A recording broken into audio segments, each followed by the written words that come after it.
review of a book that I just received a couple of weeks ago and just finished last night / early this morning. The book is titled Sasquatch in British Columbia, A Chronology of Incidents and Important Events.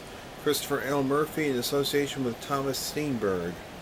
I really enjoyed this book. It's really excellent.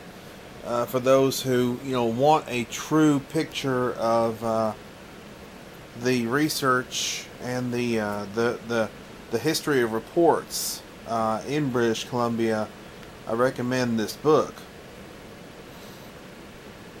You can see the individual on the cover. That is Bob Titmus. Titmus became well known as a prominent researcher in Canada, but he was originally from Northern California, where he also did research. He was the one who instructed Jerry Crew on how to cast a footprint, and also supplied him with plaster of Paris to do just that. You can see that he's holding a couple of footprint casts. This was from Skeena River in 1976 in British Columbia. Report of footprints was given to Titmus, and he went out to the site and investigated. So he cast these two footprints as a result. But this is a really good book.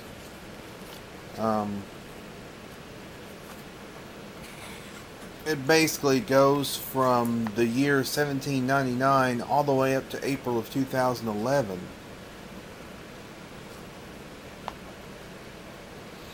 It's split into 5 eras of chronological order. There's the beginning 1799 era, 1800 to 1849, 1850 to 1899, 1900 to 1949, and 1950 as recently as 2011.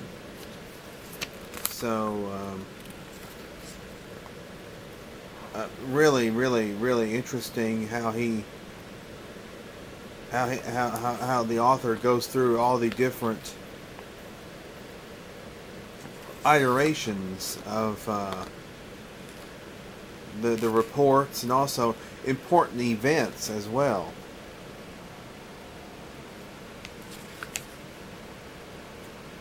He covers quite a bit of territory, quite a bit of reports,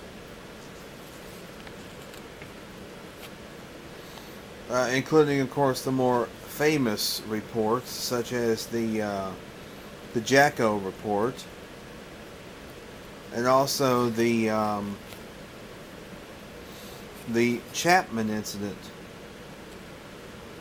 and also the infamous hoax from 1977 at not Mission, but Harrison Mills, British Columbia, which I actually passed through that area with Thomas Steenburg last year when I was in British Columbia.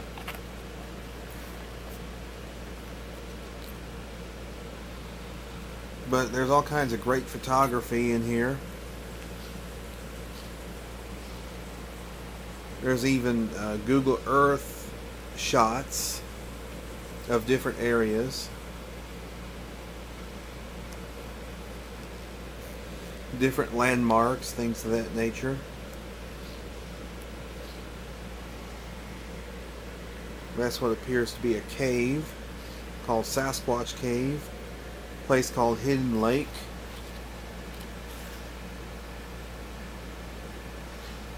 And where applicable, there are photos of witnesses.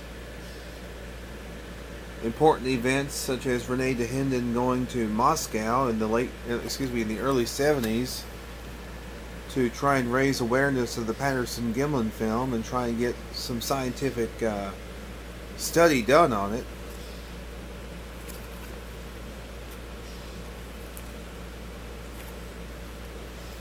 It even covers the Sasquatch Summit, which took place last year.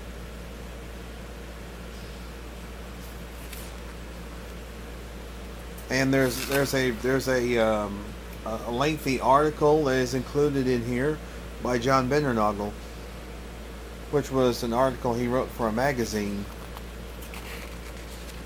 And there's also reports that are investigated by Thomas Steenburg, by John Green, by Bill Miller as well.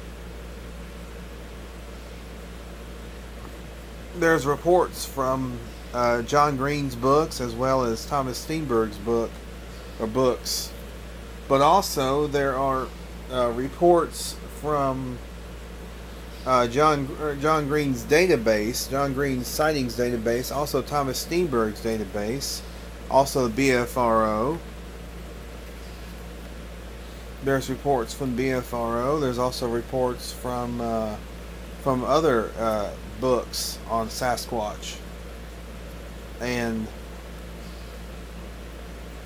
here's some photos from the Sasquatch Summit. You may notice a familiar face right here.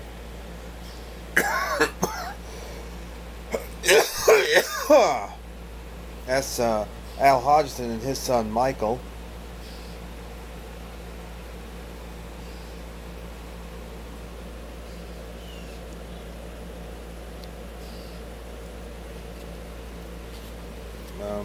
This was the Patterson-Gimlin film display at the Sasquatch Summit. There's the organizers.